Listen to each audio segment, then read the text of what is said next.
నగనేది లేకుండా తాకట్టులో ఉన్న బంగారాన్ని విడిపించి కొనబడును. అదే రోజు మార్కెట్ ధరకు కొని అప్పటికప్పుడు డబ్బులు ఇవ్వబడును. And gold buyers.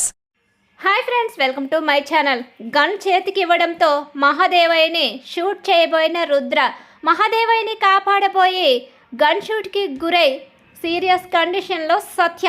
మరిదంతా ఎలా జరగబోతుందో తెలుసుకోవాలనుకుంటే వీడియోని చివరి వరకు మిస్ కాకుండా చూసేయండి. ఇక ఆసుపత్రికి పరుగులు పెడుతూ వెళుతుంది. అలా వెళ్ళి ఎక్కడుందో రేణుక తెలుసుకుంటుంది. అలా తెలుసుకుని రుద్ర దగ్గరికి వెళ్ళి అడుగుతుంది. రుద్ర, ఇది మా భార్యాభర్తల విషయం అని చెప్పనేసరికి గబగబా ఆపరేషన్ థియేటర్లోకి వెళ్ళిపోతుంది. ఏంటిది, ఇదేమైనా ఆసుపత్రి అనుకుంటున్నారా, ఫిష్ మార్కెట్ అనుకుంటున్నారా? అలా ఎవరు పడితే వాళ్ళను ఎలా రాణిస్తారు రుద్ర గారు అని చెప్పనేసరికి ఇక్కడ జరుగుతున్నది కరెక్ట్ కాదు. తనకి తల్లి అవ్వడం చాలా ఇష్టం. ఏంటి మీరేం చెప్తున్నారు? వీళ్ళు సంతకం చేస్తేనే నేను ఈ ఆపరేషన్ చేయడానికి సిద్ధపడ్డాను. చెప్పక్క, నువ్వు చెప్పు. నాకు తల్లి అవడం ఇష్టమే, నాకు ఈ బిడ్డ కావాలి అని చెప్పేసి అంటూ ఉండగా, ఏంటి రుద్ర గారు ఇదంతా? మీరు ఇంకెప్పుడు ఇలాంటి పని చేయకండి. మీ మీద పోలీస్ కేసు పెట్టాలంటే ఇది మా ఫ్యామిలీ ఇష్యూ అని చెప్పేసి ఇక రేణుకను బయటికి తీసుకొచ్చేస్తుంది. అలా వచ్చిన తర్వాత ఇక కృషి అక్కడికి వచ్చి, ఏమైంది, ఏం జరిగింది, వదిన్ని ఆపరేషన్ థియేటర్ దగ్గరికి ఎందుకు తీసుకొచ్చారు, అసలు ఏంటిదంతా అని చెప్పేసి అడుగుతూ ఉండగానే, మీ అన్నయ్య రుద్ర మీ వదిన కడుపు తీయించడానికి తీసుకొచ్చాడు. బావగారు ఇక్కడ మీ వదిన కడుపు తీయిస్తున్నారు, మీ వదిన కడుపుతో ఉందని చెప్పేసి అసలు నిజాన్ని మొత్తం బయట పెట్టేస్తుంది. నన్ను ఇక డైవర్ట్ చేసి ఇక్కడ రేణుకక్క కడుపు తీయించడానికి ప్రయత్నించారు. సరే వదిన, ఇక మనం ఇంటికి వెళ్ళిపోదాం. తేల్చుకోవాల్సింది ఇక్కడ కాదు, ఎక్కడ తేల్చుకోవాలో అక్కడే తేల్చుకుందామని చెప్పేసి తన వదిన్ని తీసుకుని ఇంటికి బయలుదేరిపోతాడు. ఇక ఈలోగా ఆగరా చిన్న, వెళ్ళి నాన్నతో ఈ విషయం చెప్పొద్దు, బాపుతో చెప్తే పెద్ద గొడవ అవుతుంది. లేదు, ఇప్పుడు నువ్వు వదిన కడుపు తీయించడానికి ట్రై చేసావు. ఈ విషయం చెప్పకపోతే ఏదో ఒక రోజు వదిన్ని అదిరించి బెదిరించి ఇక వదిన్ని కడుపులో బిడ్డను తీయించేస్తావు. కాబట్టి బాపుకి నిజం తెలియాల్సిందే అని చెప్పేసి ఇక ఇంటికి తీసుకుని బయలుదేరిపోతాడు. వెనుకాలే ఇక రుద్ర కూడా వచ్చేస్తాడు. అలా వచ్చేసరికి ఇక ఇంట్లోకి వెళ్ళేసరికి, వచ్చారా, ఎక్కడికి వెళ్ళారు అందరూ?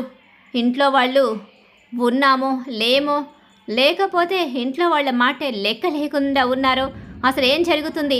నలుగురు కలిసి ఎక్కడికి వెళ్ళారు, ఎక్కడి నుంచి వస్తున్నారు చెప్పు చిన్న. రుద్రగాడెక్కడ అనేసరికి రుద్ర కూడా వస్తాడు. అసలు ఎక్కడికి వెళ్ళారు చిన్న? ఇంట్లో కనీసం అమ్మ ఉంది కదా, అమ్మకు ఒక మాట అయినా చెప్పి వెళ్ళాలి కదా. ఎవరికి చెప్పకుండా మీ నలుగురు బయటికి వెళ్ళవలసిన అవసరం ఏముంది? అసలు ఎక్కడికి వెళ్ళారు చెప్పు చిన్న. అది కాదు బాపు అని చెప్పేసి అంటూ ఉండగానే, నేను చెప్తాను మామయ్య గారు, మీ పెద్ద కోడలు కడుపుతో ఉంది అనేసరికి ఒక్కసారి మహాదేవయ్య భైరవి ఇద్దరు షాక్ అయిపోతారు. ఏందే భైరవి ఇది? పెద్ద కోడలు రేణుక కడుపుతో ఉంటే ఆ విషయం నీకు తెలియదా? నాకు తెలియదు. ఈ రేణుక నాకు చెప్పకుండా తోటి కోడలికి చెప్పుకున్నట్టుంది. తోటి కోడలు నిన్న కాక మొన్నొచ్చింది. నేను ఈ ఇంట్లో ఉన్న పెద్ద దిక్కుని, కానీ వీళ్లకు నేనంటేనే లెక్క లేకుండా పోయింది అని భైరవి అంటూ ఉంటుంది. ఈలోగా, తనది తప్పేమీ లేదు మావయ్య గారు, తప్పంతా మీ పెద్ద కొడుకు రుద్రదే. ఏం మాట్లాడుతున్నావు బిడ్డ నువ్వు? నా పెద్ద కొడుకు ఏం చేసినాడు అని చెప్పి అనేసరికి, మీ పెద్ద కొడుకు రుద్ర అసలు తనకి కడుపు రాకుండా ట్యాబ్లెట్స్ వేసుకోవడానికి ట్యాబ్లెట్స్ తెచ్చిస్తూ ఉంటాడు. ఆ ట్యాబ్లెట్స్ వేసుకోకుండా తను ప్రెగ్నెంట్ అయ్యింది. ఆ ప్రెగ్నెంట్ని కాపాడుకోవాలని చెప్పేసి నిజం ఎవరికీ చెప్పలేకపోయింది. చెప్తే ఇక మీ పెద్ద కొడుకు రుద్ర తన కడుపు తీయించేస్తాడని భయపడింది. చివరికి ఎలా అయితే నిజం తెలుసుకుని తన కడుపు తీయించడానికి ఆసుపత్రికి తీసుకువెళ్ళాడు. ఇక ఈ నిజాన్ని నాతో చెప్పలేదు అక్క, నేనే తెలుసుకున్నాను. తన రూమ్లోకి ఒకసారి నీరసంగా ఉందని వెళ్ళేసరికి తన సరుగులో మామిడికాయలు, ట్యాబ్లెట్స్ ఇవన్నీ చూసి తను ప్రెగ్నెంట్ అని తెలుసుకున్నాను. అప్పుడే నిలదీస్తే అక్క నిజం చెప్పింది. అందరికీ చెప్దాము, మీరు ఏమైనా హెల్ప్ చేస్తారేమో అంటే, లేదు అందరికీ చెప్పొద్దు, నేనే నచ్చి చెప్పుకుంటాను, తన భర్తని బ్రతిమలాడుకుంటానని చెప్పింది. వాళ్ళ భార్యాభర్తల విషయంలో కలగజేసుకుని ముందడుగు వెయ్యకూడదని చెప్పేసి నేను కూడా మౌనంగా ఉండిపోయాను. కానీ బావగారు కడుపు తీయించాలని అనుకుంటున్నారని డాక్టర్తో మాట్లాడడం విన్నాను. అందుకే నేను వెళ్ళి ఇక ఆసుపత్రిలో అక్కని ఏం కాకుండా తీసుకొచ్చాను అని చెప్పనేసరికి, ఇంద్ర ఇది వారసుడు కావాలని ఎంతగానో ఆరాటపడుతున్నాను. నా కోరికను తీర్చకూడదని ఎందుకు అనుకున్నావు? ఈ బాపు మీద నీకెందుకంత పగ? నేనేం చేశానని నాకు ఇలాంటి శిక్ష వేస్తున్నావు? నా కోడలు కడుపుతో ఉన్న విషయం మరో కోడలు చెప్తే తప్ప తెలియని పరిస్థితి. మాకు అసలు తెలియకపోతే నా కోడలి కడుపు తీయించేసేవాడివి.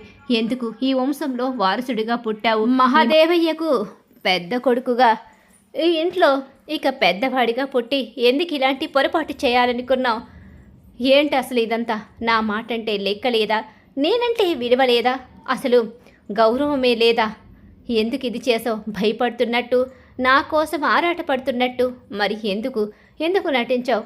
నా కోసం ఆరాటపడటప్పుడు, నేనంటే విలువలేనప్పుడు మరి ఇంకెందుకు? ఇక ఈ క్షణంలో నేను నిర్ణయించుకున్నాను. ఈ ఇంట్లో ఉంటే నేనైనా ఉండాలి, లేక నువ్వైనా ఉండాలి. ఈ ఇంట్లోంచి నా పెద్ద కొడుకుని బయటికి పంపేసి పరువు తీసుకుని పరిస్థితి నేను తెచ్చుకోను. మహాదేవయ్య ఇంట్లో బయటికి వెళ్ళిపోవడాలు, అలాగే 10 మంది వేలు చూపించడాలు ఉండవు.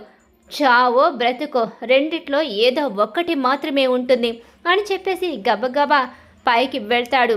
గన్ తీసుకొస్తాడు. ఆ గన్ రుద్ర చేతిలో పెట్టేస్తాడు. సంపైరా నన్ను. నా చావు చూస్తేనైనా నువ్వు మారుతావేమో. నువ్వు మారి రేణుకను, ఈ కుటుంబాన్ని నీదనుకుని చూసుకుంటావేమో. ఇంతకాలం కుటుంబాన్ని ప్రేమించావని, ప్రేమాభిమానాలు ఉన్నాయి అనుకున్నాను. కానీ నన్ను ద్వేషిస్తూ పెరిగావని తెలుసుకోలేకపోయాను. నీ ద్వేషాన్ని తీర్చుకుని ఇక నువ్వు సంతోషంగా ఉండు. కన్న తండ్రిగా నేను నిన్ను చంపలేను, కానీ కొడుకుగా నువ్వు నన్ను చంపగలవని తెలిసింది. చంపైరా. బాపు, ఏందిదంతా? ఏదో జరిగింది. అన్నని క్షమించు. ఇక అన్న ఇలాంటి తప్పు చేయడులే. లేదు చిన్న, నువ్వు మాట్లాడు మాకు. వీడు కడుపులో కుట్ర పెట్టుకునే ఇదంతా చేస్తున్నాడు. లేకపోతే బాపుయే ప్రాణం బాపుతోనే ఉండాలి. బాపు ప్రాణాలు కాపాడుకోవాలని అనుక్షణం ఆలోచించే వీడిలో ఇలాంటి ఆలోచన పుట్టింది అంటే ఇక బాపు అంటే ఇష్టం లేదని అర్థం. వాడు నా మీద కక్షని తప్ప ప్రేమని పెంచుకోలేదని అర్థం. అందుకని ఇక వాడు నేను ఎవరో ఒక్కరమే ఈ భూమి మీద ఉంటాం. కాల్చరా రుద్ర. కన్న తండ్రిని చంపేయి. ఈ మహాదేవయ్యను ఇక నీ చేతుల మీదుగా చంపేయి అని చెప్పి అంటూ ఉండగానే రుద్రకి ఆల్రెడీ ఇక మహాదేవయ్యని చంపేయాలన్న ఆలోచన. దాంతో గన్ తీస్తాడు. గురి పెట్టబోతూ ఉంటాడు. ఏందన్న ఇది? బాపుని చంపేస్తావా ఏంటి? గన్ తీసి గురి పెడుతున్నావు? చంపేయమన్నాడు కదా. తానో నేను ఎవరో ఒకళ్ళే ఉండాలని బాపు చెప్పేసినాడు. బాబుదేముంది, పిల్లలకు పెళ్ళిళ్ళు చేసేసినాడు, సగం జీవితం చూసేసినాడు. ఇప్పుడు నేను పోతే నాకు ఇంకా జీవితం ఏముంటుంది? ఇంకా జీవితం మొదట్లోనే ఉన్నాను కదా. అందుకని బాపుని చంపేయడం కరెక్టు అని చెప్పనేసరికి, ఏంద్రా పెద్దడా, అంటే కన్నతండ్రిని చంపేస్తావా? ఏందే నువ్వు ఆశ్చర్యంగా చూస్తున్నావు? వాడు చంపేస్తాను అనకపోతే ఆశ్చర్యపోవాలి. చంపేస్తాను అంటే ఆశ్చర్యమేముంది? వాడి బుద్ధి ఇప్పుడు కాదు, ఎప్పుడో బయటపడింది. నేనే నా పెద్ద కొడుకు అని చెప్పి చూసి చూడనట్టుగా వెళ్ళిపోయాను. ఈరోజు వాడి చేతుల్లో సంతోషంగా చేస్తాను అని చెప్పేసి చంపేరా అంటూ గట్టిగా అరుస్తూ నిలబడతాడు. ఒక్కసారి ట్రిగర్ నొక్కుతాడు. షూట్ చేసేయబోతూ ఉండగానే బాపు అంటూ గట్టిగా అరుస్తాడు చిన్న. ఈలోగా ఒక్కసారే తన మావయ్యకు అడ్డుపడిపోతుంది. ఆ బుల్లెట్ వెళ్ళి సత్యకు దిగుతుంది. దాంతో సత్య కుప్పకూలిపోతుంది. ఒక్కసారే ఇక క్రిష్ షాక్ అయిపోయి, ఎంత పని చేశావన్నా, సత్యకి ఏదైనా అయితే నిన్ను బ్రతకనివ్వను అంటూ కోపంగా గబగబా ఆసుపత్రికి తీసుకుని బయలుదేరుతాడు. అలా ప్రాణాపాయ స్థితిలో సత్య ఉంటుంది. మాంగారిని కాపాడబోయి ఇక తన ప్రాణానికి ప్రాణం అడ్డు వేసిన కోడల కోసం కుమిలిపోతూ ఉంటాడు మహాదేవయ్య. రాబోయే కథలో ఇలా జరగబోతుంది. సత్య క్రిష్ కలవాలని చెప్పి ఎవరైతే కోరుకుంటున్నారో వాళ్ళు మా వీడియోని తప్పకుండా లైక్ చేయండి. సత్యభామ సీరియల్ అప్కమింగ్ ఎపిసోడ్స్ టీవీలో కన్నా ముందుగా చూడాలనుకుంటే మా ఛానల్ ఇప్పుడే సబ్స్క్రైబ్ చేసుకుని పక్కనే ఉన్న గంట సింబల్లో ఆల్ మీద క్లిక్ చేయండి.